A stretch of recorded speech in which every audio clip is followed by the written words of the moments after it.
respect for human rights. It seems that every day we're reminded that we live in an era of great power rivalry, that the rules-based order is fading, that the strong can do what they can and the weak must suffer what they must.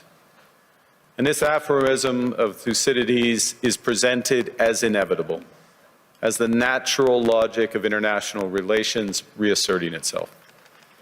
And faced with this logic, there is a strong tendency for countries to go along to get along, to accommodate, to avoid trouble, to hope that compliance will buy safety. Well, it won't. So what are our options? In 1978, the Czech dissident Václav Havel, later president, wrote an essay called The Power of the Powerless. And in it, he asked a simple question: how did the communist system sustain itself? And his answer began with a greengrocer. Every morning, this shopkeeper places a sign in his window: "Workers of the world unite." He doesn't believe it. No one does. But he places the sign anyway to avoid trouble, to signal compliance, to get along. And because every shopkeeper on every street does the same, the system persists. Not through violence alone, but through the participation of ordinary people in rituals they privately know to be false. Havel called this living within a lie. The system's power comes not from its truth, but from everyone's willingness to perform as if it were true. And its fragility comes from the same source. When even one person stops performing, when the greengrocer removes his sign, the illusion begins to crack.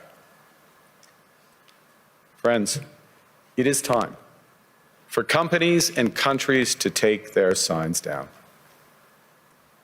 For decades,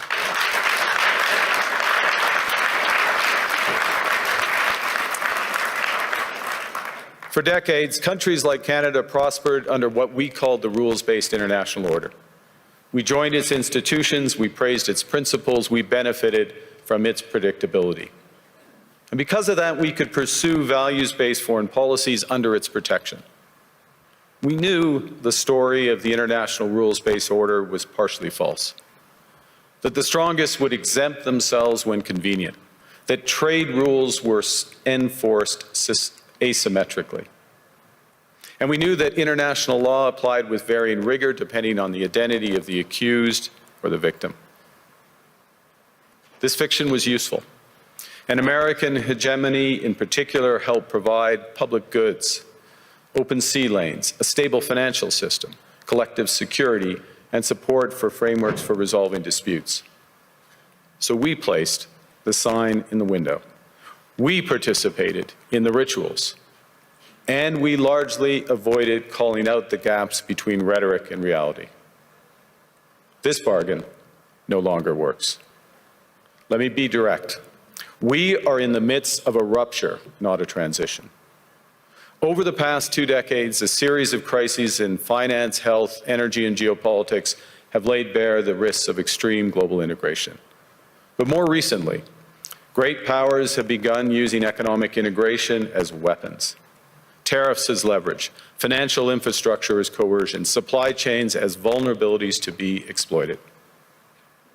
You cannot live within the lie of mutual benefit through integration when integration becomes the source of your subordination.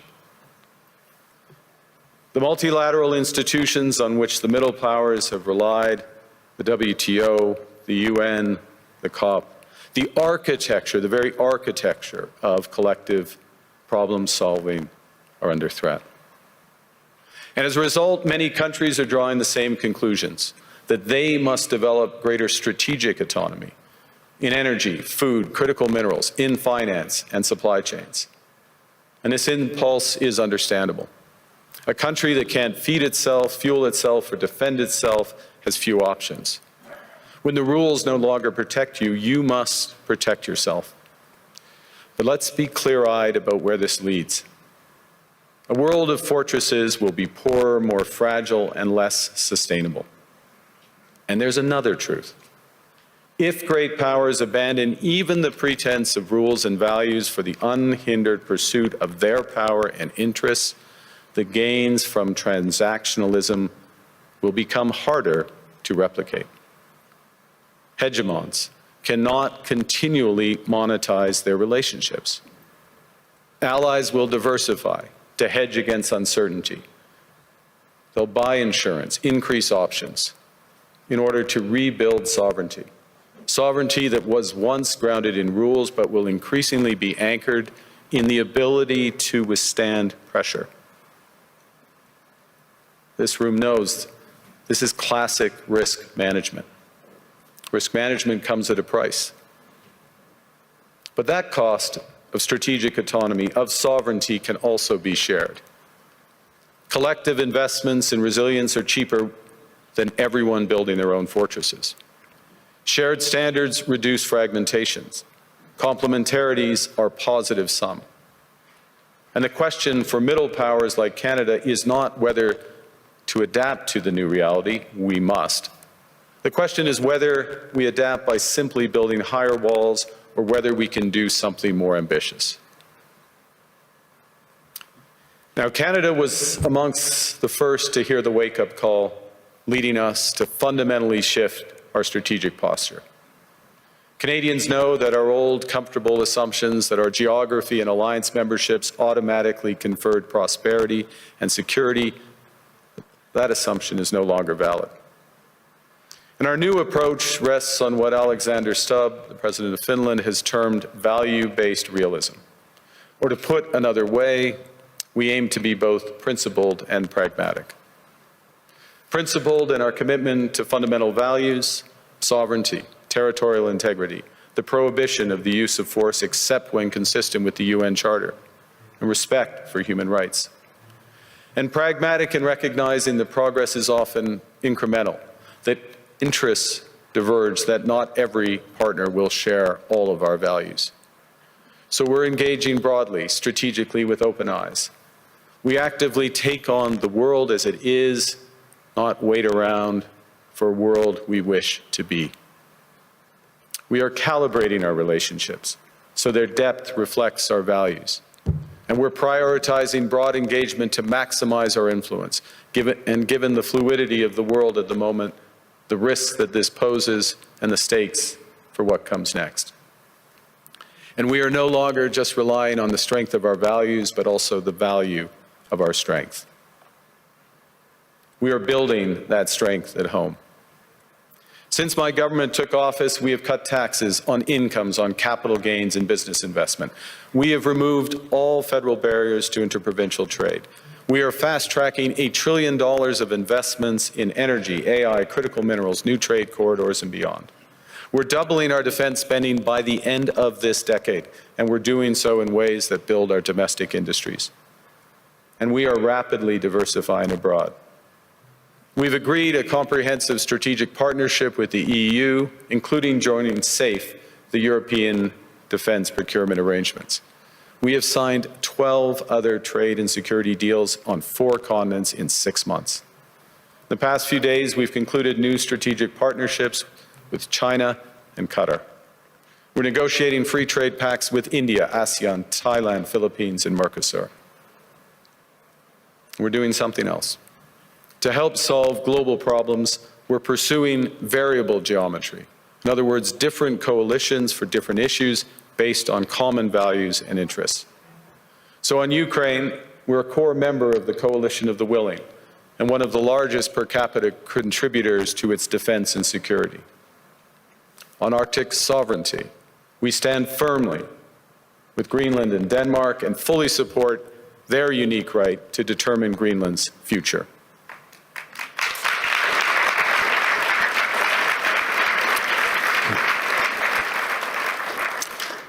Our commitment to NATO's Article 5 is unwavering. So we're working with our NATO allies, including the Nordic-Baltic 8, to further secure the alliance's northern and western flanks, including through Canada's unprecedented investments in over-the-horizon radar, in submarines, in aircraft, and boots on the ground, boots on the ice.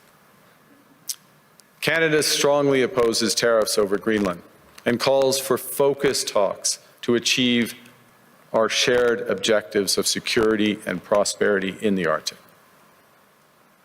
On plurilateral trade, we're championing efforts to build a bridge between the Trans-Pacific Partnership and the European Union, which would create a new trading bloc of 1.5 billion people.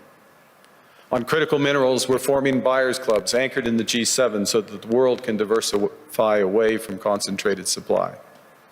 And on AI, we're cooperating with like-minded democracies to ensure that we won't ultimately be forced to choose between hegemons and hyperscalers. This is not naive multilateralism, nor is it relying on their institutions. It's building coalitions that work, issues by issue, with partners who share enough common ground to act together. In some cases, this will be the vast majority of nations. What it's doing is creating a dense web of connections across trade, investment, culture, on which we can draw for future challenges and opportunities. I argue the middle powers must act together because if we're not at the table, we're on the menu.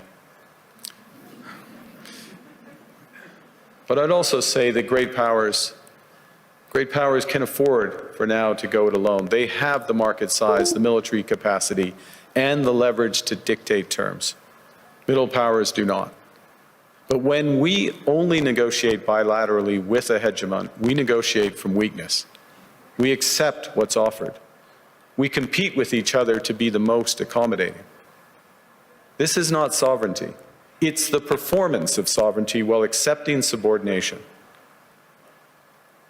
In a world of great power rivalry, the countries in between have a choice: compete with each other for favor, or to combine to create a third path with impact. We shouldn't allow the rise of hard power to blind us to the fact that the power of legitimacy, integrity, and rules will remain strong if we choose to wield them together. Which brings me back to Havel. What does it mean for middle powers to live the truth? Well, first, it means naming reality. Stop invoking rules-based international order as though it still functions as advertised. Call it what it is: a system of intensifying great power rivalry where the most powerful pursue their interests using economic integration as coercion.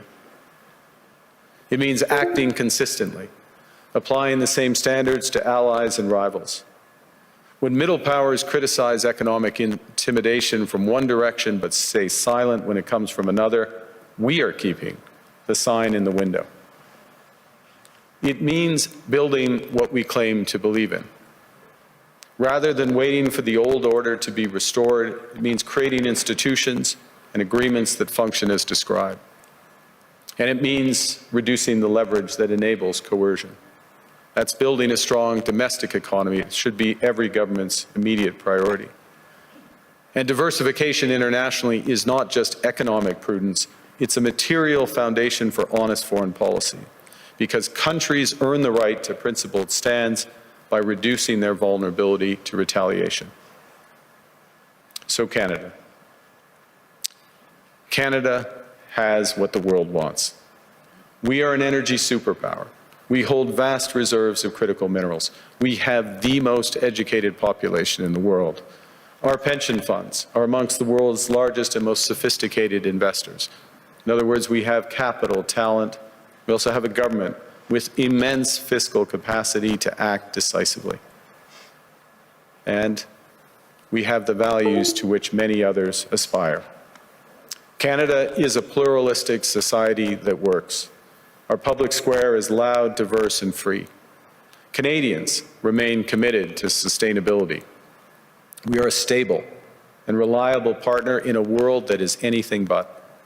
A partner that builds and values relationships for the long term. And we have something else. We have a recognition of what's happening and a determination to act accordingly. We understand that this rupture calls for more than adaptation. It calls for honesty about the world as it is. We are taking the sign out of the window. We know the old order is not coming back. We shouldn't mourn it. Nostalgia is not a strategy. But we believe that from the fracture, we can build something bigger, better, stronger, more just. This is the task of the middle powers. The countries that have the most to lose from a world of fortresses and the most to gain from genuine cooperation. The powerful have their power, but we have something too. The capacity to stop pretending, to name reality, to build our strength at home, and to act together. That is Canada's path. We choose it openly and confidently, and it is a path wide open to any country willing to take it with us. Thank you very much.